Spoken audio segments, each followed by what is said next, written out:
Justin Frenette here, co-founder and CEO of Him and Her, and host of the Pre-Con Recon podcast, where we talk about all things brand and marketing in the pre-construction real estate market. I invite leaders to share their knowledge and strategies for success, empowering our community to thrive now and in the future. This episode is brought to you by Him and Her, a creative agency specializing in exceptional branding for real estate and high-end consumer goods. Over the past 8 years, we've helped shape and sell over $2.5 billion in pre-construction real estate projects, crafting and executing strategies that deliver extraordinary results. From successful multi-year master-planned mixed-use communities, both high and low-rise, to transforming underperforming locations into sought-after destinations, to selling out a residential tower in 23 minutes, we empower our partners to achieve success in any market condition. If you're launching a pre-construction project and want to learn more, reach out to us at himandher.ca. My guest today is Kayleigh Johnson. Kayleigh is a marketing professional and entrepreneur with over 15 years of experience, more than a decade of which has been focused on real estate development. She started her career as a marketing assistant and worked her way up to the current role as director of marketing at Peterson. Kayleigh has helped shape the marketing for dozens of projects across Metro Vancouver, the Fraser Valley, and beyond, while also contributing to the growth of the developers she has worked with. She brings creativity, an entrepreneurial mindset, and a collaborative approach to every project, believing that great marketing should be strategic, impactful, and engaging. Kayleigh, thanks for joining me today. Thanks so much for having me. Before we dive in, I always like to ask my guests what it is you love about what you do, and hopefully you love what you do. I do, luckily. I think real estate is such a dynamic industry. So there's always something new happening. It's very fast paced, which I love. And specifically with real estate marketing, I always say I love it because it's such high stakes. You know, we're not trying to get somebody to buy like a bag of chips or a t-shirt. It is, you know, a huge investment and like really part of people's lives. So that's what excites me about it. I love it. Well, on that note then, I'd like to start with a little introduction career journey. Could you tell our listeners how you got into real estate and what led you to the current role that you're in right now? For sure. So I always knew that I wanted to be in marketing. That's what I studied right out of high school. But my career started actually in hospitality. So I was doing marketing for like restaurants and like nightlife groups, that type of thing. And that was great for when I was in my early 20s. But, you know, soon enough, I was like, I don't know if I want to be doing this anymore. And I actually got the opportunity to work in real estate kind of by chance. I knew somebody socially who's the former VP of marketing at Lettingham McAllister, which was the first real estate job that I got. I knew her socially and said, you know, I was looking for a career change, but I had been in marketing and she had an opportunity that I was able to get involved in. So that's how I started. It was all by chance. I really did not know much about the industry, to be honest. I didn't understand all the breadth of it for sure. So yeah, I always think it's kind of funny because it's, you know, just kind of shows your life can go in all these different ways, just depending on these factors that seem kind of insignificant at the time. But, you know, without that connection and without that conversation, who knows, maybe I'd still be working at the club. And would you say, would that be one of your main defining moments, that connection, or is there something else that stands out that really solidified that this is what I love to do? I mean, for sure, that connection and introduction, again, without that, like, I don't know if I would have found the industry on my own. So that is for sure a defining moment. But yeah, there's been lots of, you know, other things kind of along the way that I've done or things, you know, I found out that I liked or didn't like that has kind of, you know, guided me to where I am today. That's awesome. Now, that connection, did she act as a mentor to you, or were there other mentors along your way that really helped you professionally grow in this industry?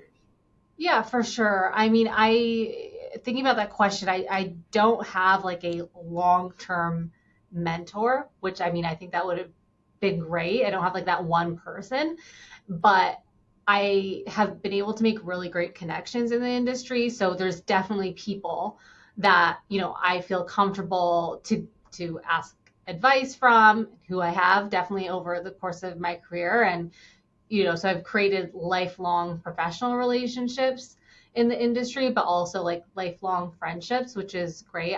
My personal experience thus far has been that the community is really good. It's a small community, really. I always say, like, you never want to burn any bridges, because like that person you're working with might be your boss someday, or people tend to move around within the same kind of group of companies. So relationships and building those long-term relationships has been super important, and I've definitely received lots of great advice over the course of my career. I love it. So one of those pieces of advice, what would that be? To either you could go back in time to yourself or to somebody else getting started, what would be that key piece of advice you'd give somebody? Yeah, so one big piece of advice that always stuck with me, which was again from the person that, her name was Manuela, that gave me the first opportunity, was I remember her saying, every developer, maybe not as individuals, but as the company is like a little bit crazy. So you definitely need to find like the crazy that works for you. And I don't know if crazy is the right term, but there's a certain pace, a certain style, a certain culture, and everybody's very different. There's also vibrancy in the industry in that way. And so that always stuck with me, because I've worked with lots of different developers and agencies and stuff, and yeah, like you just have to find that right fit on both sides. Yeah, that definitely was when we entered the market like 8 years ago. By chance, just like you, we had rebranded a brokerage. They brought us in on our first project, saw that the industry was pretty stale, sold it out in 48 hours, and that kind of skyrocketed us into the industry. But the personalities, you nailed it. It's all over the Yes, place. And no one is the same.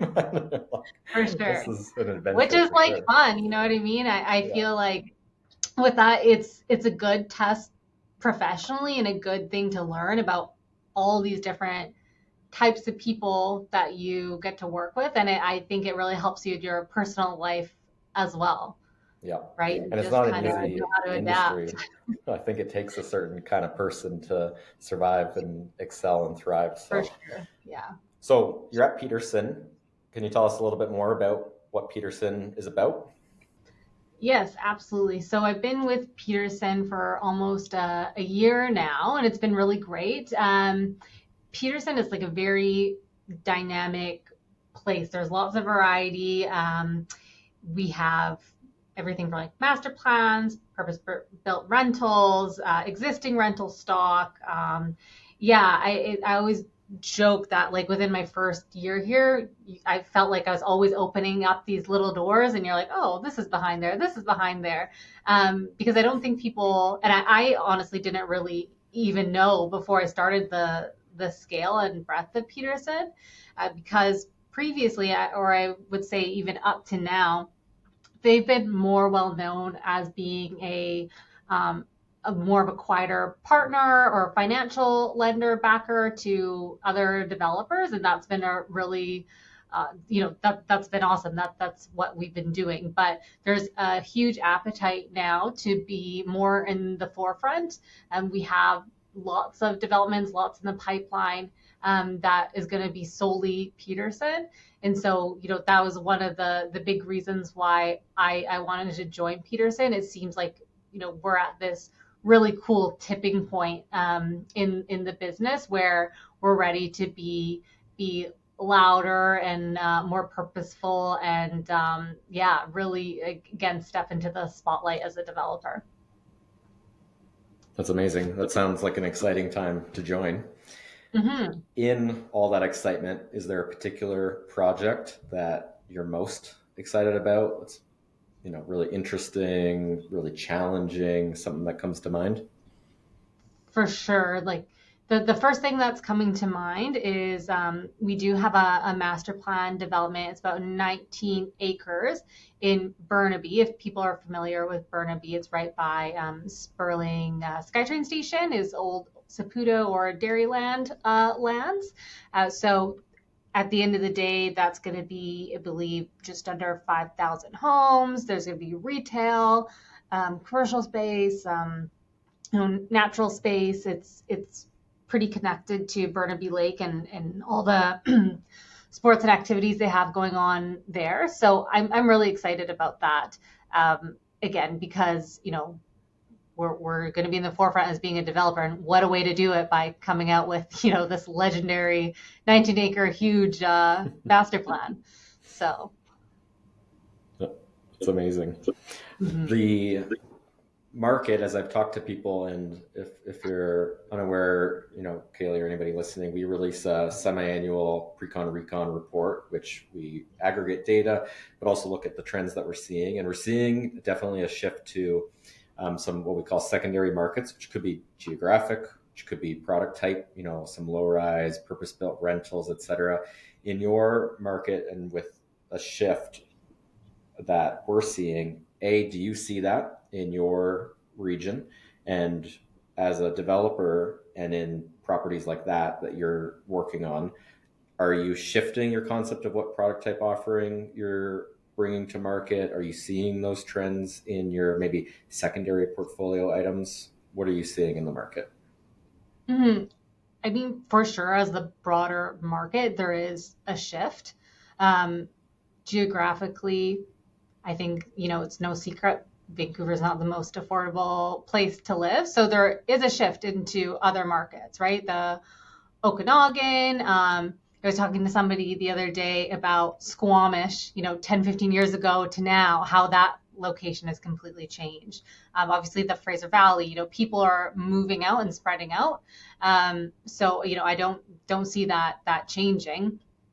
And offers a lot of opportunity, which is great. And then on the product side, right now, I know there's an unprecedented amount of, purpose-built rental stock being built. So, there's a lot of developers who are focusing on that, or have even, you could look up lots of different stories about, properties that were meant to be for sale that they decided to switch to rental. For Peterson, like I mentioned, we've done rental for a long period of time. And, we're getting more into the purpose-built rental now. So, I wouldn't say it's necessarily a shift for us, but it's something that we're focusing on and building a larger portfolio around. One theme I've seen in that is, everybody who's making, a true shift where maybe they haven't done a purpose-built rental before, going into that market for that product type for the first time. I think there's a lot of unknowns that they aren't aware of that they're probably going to get a wake-up call to. But for you and Peterson, who have been in that game, how are you adjusting your strategies, whether that's amenities, locations you select, how you approach brand and marketing with that rush in purpose-built rentals? How are you guys differentiating your product offering or making sure that, you're successful in that space compared to the for sale space? Mm-hmm. I think that, maybe even a couple of years ago, rental was looked at by as maybe like less desirable or more temporary, or in that vein, and therefore I think maybe not as much attention was paid to things like interior design and amenities. I think the demographic has changed. I'd say like a lot of the branding and marketing that we previously have seen has been focused on younger people that have just graduated, new start in life, and that's not the reality. People are making rental homes their home for many years or their home for life. And, that's not because necessarily they can't afford to buy a home. The people make that choice based on their lifestyle, right? So how we look at it is really, in a way, no different than for sale condos or for sale homes. We really want to provide people with a holistic experience. So I'm thinking of, we have a property called Revolve in East Vancouver that's really close to completing. And the approach to that was, We worked with an interior designer, St. Marie Studio. They're pretty high-end designer. They've done tons of, high-end restaurants, hotels, in Vancouver, and I'm sure the portfolio expands beyond that. And for the amenities, we thought about, how could somebody spend their whole day at home, right? So, you go to the gym in the morning and it's a great, well-equipped gym. You go and work out of the co-working space. In the evening, maybe you're going outside and enjoying like the barbecue with your friends. So we don't want to treat it differently, right? Because to us, our customers and our clients deserve that same level of attention to detail, that same level of livability and quality across all of our product types. Yeah, that makes a lot of sense. And I find especially the developers entering that space for the first time have a hard time getting grasping the fact that yes, you don't have the upfront sales of a for sale condo build, but you can't really cheap out on that investment any different. You have to invest in a property, in a brand, in a lifestyle, and amenities that's going to help you lease up quickly and keep your lease rates high over time. And if you're going to own it, it's more important than selling a condo that you're not going to own after the fact. And I think that's a absolutely. shift for some of them to understand that it's not just a slap it together, especially with how much product is coming to the market. You're really going to have to differentiate now. And if you have no amenities, you're up against master plan communities that are investors who are renting anyways, who now I can go rent at a master plan community with amazing amenities compared to a rental building that has nothing. For so sure. do you think And these trends are here to stay? Yes, I would Sorry, say so. there was a delay there. No, Go it's ahead. okay. No, I was just going to say that with us, with Peterson, we manage our buildings as well, on the rental side. So it's not like, we're going to lease up and then we're going to leave. And if there's an issue, it's not our problem. We really have a long-term relationship with these tenants and future tenants. So anyways, all to say that it is very important to us. And then to your other question about, is it our secondary markets, whether it's product or location, here to stay, I would say yes. To the point probably where, we're not going to be referring to it as a trend anymore. It's just the market. It's just the product, right? That's out there. Because again, the affordability here in Vancouver, I don't know how drastically that's going to change, and having different housing types, whether it's rental or market, is super important for the energy of a community, making sure that people can afford to come, people can afford to stay. There's options if you want to level up, or I think dynamic housing really contributes to a vibrant neighborhood. So I don't see that changing. Okay.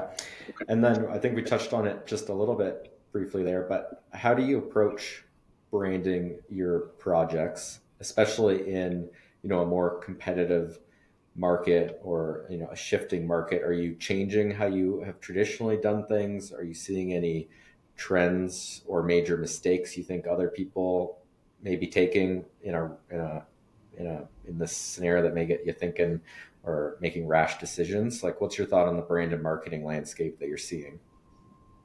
Yeah, I think that there is a shift to focusing more on people and community and neighborhood, and more on lifestyle than necessarily product, right? So I think especially in Vancouver, we've seen a lot of marketing and branding, and I've definitely been involved in some of it too.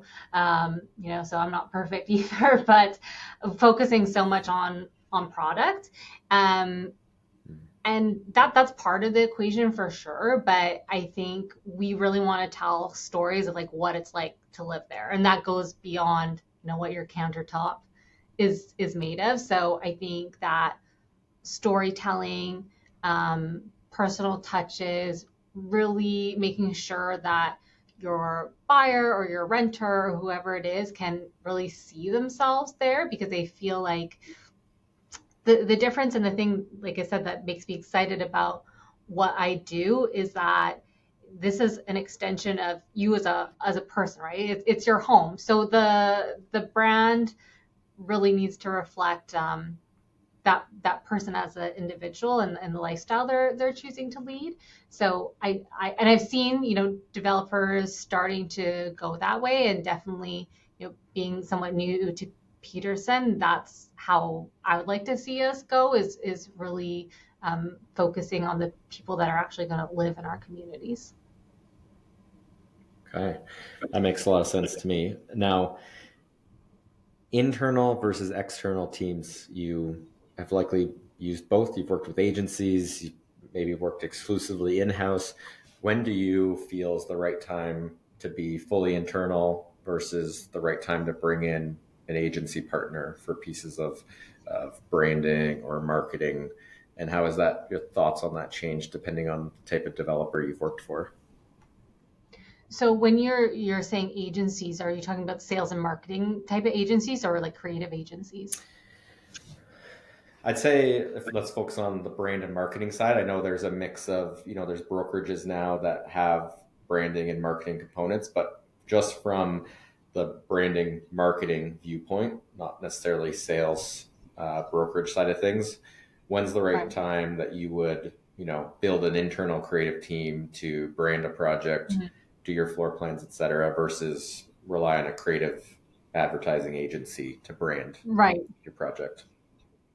Yeah. So in my career, I haven't. I don't think I've actually worked anywhere where they've had like a full in-house creative team, right? Like maybe they have graphic Okay. designers or something like that. But I Yeah. think one, obviously scale needs to be there, right? There needs to be enough work. But I think even beyond that, it is as the internal marketing person, I really think your job is to be a steward of that brand and bring that like history and internal culture and insight that, like an outside agency, they're not going to pick up on that nuance. So really, you have to be the person um, Yeah. communicating that, and also ensuring, there's that common thread with your projects or corp or whatever you're putting out there.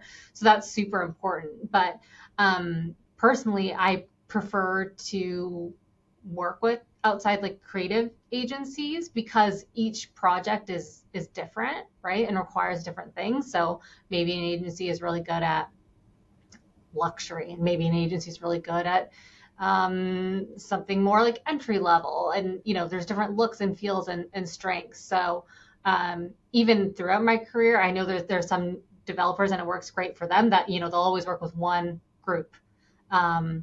which there's benefits of that. But personally, I've worked across a couple of different groups because, again, it just things to me seem to require different voices and visuals and all that. Yeah, that makes sense. And then in a market, like, have you worked in any scenarios where when you're bringing those agencies, are you of the mindset of they handle everything versus they do the initial brand and strategy and you're using your internal graphic team to produce, let's say, ongoing newsletters? We find there's a couple different mindsets of developers we've worked with, but a big shift has been moving towards, as the market gets competitive in a slower period, they're looking for agencies that can provide their templates, and then it's this balance of their investing internally to do a lot of the, what would you say, like repetitive work. Are you guys shifting in that sense at all, or align with that model? Yes, I've definitely done that, and we do a bit of that at Peterson as well. It's like we work with a creative group, creative agency for like the strategy and like the vision, the role of brand, and like the big pieces, right? So like a presentation center or a website, things like that. But once we get into like a Mm-hmm. tempo mode and we're really comfortable with the brand and the components, and if it's things like like ad resizing or something more simple, then yes, we would typically choose to do either in house or work with like a freelancer or something like that. And a lot of that is also because of costs too, but also just, I Yeah. guess, convenience of maybe going to a big agency to be like, hey, can you resize this ad? Like maybe we could just do it ourselves. Yeah. Okay. Now, when you talk about, you touched on some things, sales centers, different forms of marketing. Where are you seeing disruption in the tech you're using, in maybe the marketing tactics, in maybe regulations that you're seeing? Like, where are you seeing the most change or the most disruption right now across your portfolio that you're having to deal with as a problem or are excited with at the opportunities? I would go more towards like excited about with the Mm-hmm. opportunities. I think overall, the real estate industry is a bit behind the times, I hate to say, but like when you compare to other, similar industries like automotive or things like that, we're not quite there yet. Um, and so I do think there's a lot of low hanging fruit that, we can take advantage of. And I think maybe the industry is due for a large disruption. Like, I don't know what that's going to be, but I feel like that hasn't really happened in our industry. But I think there is a scale of a shift happening at least, and maybe because you mentioned it is with presentation centers and physical spaces, Mm-hmm. which real estate still seems to need, which makes sense. But how could we do those better? Like, how can it not just be like, hey, you're coming in and we're going to hard sell you on something? There's Mm-hmm. lots of really great examples out there of presentation centers turning into more community spaces or, partnerships with coffee shops or things like that. So how can it feel more like, I guess, where you're going to live at the end of the day instead of you are now in a Mm. sales pipeline. Yeah. Yeah.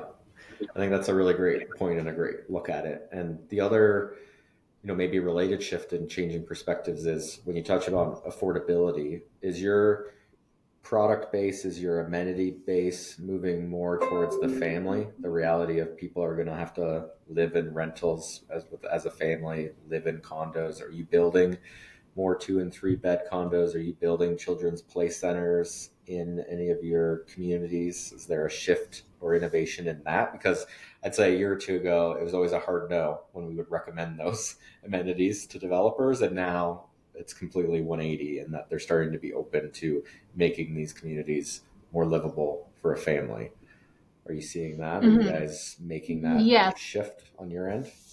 for sure. And I think you're right. Like the reality is that more families are going to live in condo settings, which is great. I think there's like real opportunity for sense of community, and that's definitely through amenities, I feel like, and programming and all that. So we definitely account for that. I think all of our communities right now have some form of children's play area, children's play structure.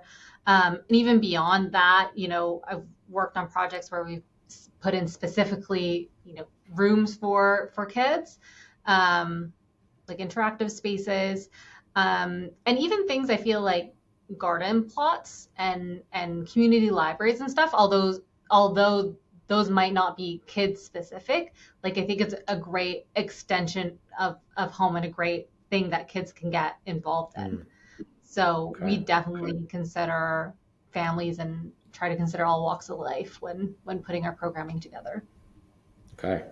Well, okay, I've got two last questions actually for you. The first Okay. is professionals, navigating this change, other people sitting in your seat in your market or other markets. What do you think they need to be thinking about? How do you think they need to change how they're thinking about their job and the future in real estate and how they brand and market these projects? And my second part to that question is, what haven't I asked you that I should ask you or that you want to share? Okay, that's the second one is harder, so maybe I'll answer the first one first. So I think it's kind of repetitive to what I was saying, but I think for people in the industry, people doing something similar to what I'm doing, it is going back to the human side of things, right? So I always think about how do you want to interact with a brand. So let's take real estate out of it. Like Yeah. If you're calling to change your agreement with TELUS or whatever, like how do you want that interaction to be? And we should be applying these same standards that we have for other industries and other interactions we have with brands to what we're doing. So that's why I say there's a lot of low hanging fruit, right? There's just like a lot of easy, simple things that we can do Yeah. to make that experience better. And I definitely hope to bring a lot of that to Peterson as we get going with things here. So that's what I'd say, because at the end of the day, it is really all about that person that's going to live in that I home. think you nailed it there. And that's what in our first report we really highlighted the fact that real estate was so hot that you could literally build anything, slap anything on it, and people were buying it, and there was like a craze about it, and Yeah. people became a commodity, and the attention to what you were building and why you were building it, where you were building it, and how you marketed it was just like selling chips almost, even though they're very expensive chips. And the reality is, you have to sell it like the high-end consumer goods of the world, and that every part of your brand needs to be consistent and needs to focus on your lifestyle, and it needs to feel like you care about me, because if I am going to invest or I'm going to live in a property you've built, can I trust the quality? Do you care about me? Like, that shift has been important, and I think a lot of people lost that in the heat, and then they're dealing with the market now. But I think it's a good reset reminder going forward through the slow, and when it recovers, is not to lose sight of you're selling to people who are going to live in these homes, no matter how hard or hot the market is. Yes, I totally agree. And there's probably a bit of that sentiment left over here in Vancouver. It's like if you've been in the industry long enough, like you do remember the days where it's like, oh, we'll just sell off this floor plan. We don't even need to print a brochure, So, but I think those days are gone. And as a Yes. marketer, I actually well, I shouldn't say this, but as a marketer, things I guess are a bit more interesting when there is more of a challenge, right? We get to dig a little bit deeper, work a little bit harder. So to me, I like that. Okay. Although it's great when things fly off the shelves too. So A bit of both is great. yeah. Okay, so the question I should have asked you but didn't. What do you got? I don't know. What do you want to know? Anything outside of real estate? I think I want you to focus on just somebody sitting in your seat, and they listen to this podcast. If they had to take away one thing other than you're selling to humans, is there another piece of advice that you would give? Maybe personal, maybe juggling life, maybe it's not related to that. Sure. Okay. Yeah, maybe more on the career side. I would just say, with my career, like you mentioned in the intro, I started as an administrative assistant, and then, a marketing assistant, marketing coordinator, specialist manager, whatever, right? Kind of went through the whole gamut. And I mean, I love that looking back, because now that I'm lucky enough to be like a mentor or manager to people in those positions, I feel like I can at least relate or understand, what they might be going through or the challenges they may have. So I guess I'd say there's a lot of value in just persevering and, being curious, asking for a little bit more, asking a lot of questions, networking, all that kind of stuff. If you want to have a career in this industry, like, I don't think there's there hasn't been a special treatment way for me to get it. It really has just been working my way up, and yeah, it's been great, and I'm really happy to have found this career and been in it, and really look forward to whatever else, which I know it's going to be a really interesting year. So who knows, whatever else is going to be thrown at us as the collective. Yep. Yeah. Well, amazing. We've been talking to Kayleigh Johnson. Kayleigh, for people who want to learn more about you or get in touch, where can we send them? If you want to get in touch with me personally, feel free to look me up on LinkedIn. I'll answer as long as you're not trying to sell me a bunch of stuff. But for Peterson, of course, you can find us across all different social media channels and just our website, petersonbc.com. So check us out. Amazing. Kayleigh, thanks so much for joining me on the Pre-Con Recon podcast, brought to you by Him and Her. Thank you so much. It was great.